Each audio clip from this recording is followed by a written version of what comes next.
quand on parle aujourd'hui du Sahel, on voit les sables jaunes, c'est-à-dire le désert. Et une partie des steppes, et c'est un climat aride, chaud. Et le changement climatique, le défi du changement climatique, c'est un défi qui est vraiment actuellement profondément ancré au niveau du Sahel. Donc, tous ces défis, quand ils se réunissent, on ne peut pas occulter les défis aussi économiques et le défi structurel qui est lié au chômage des jeunes. C'est un espace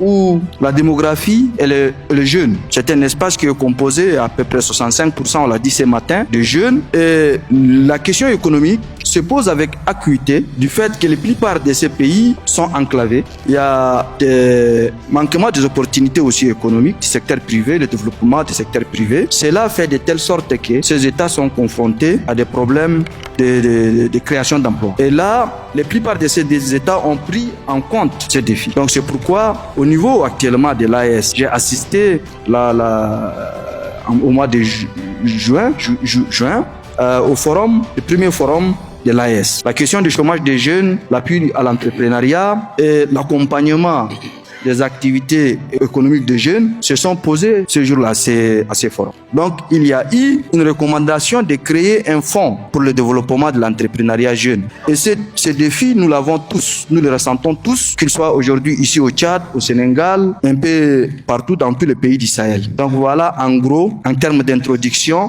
les plus grands défis que nous pouvons souligner.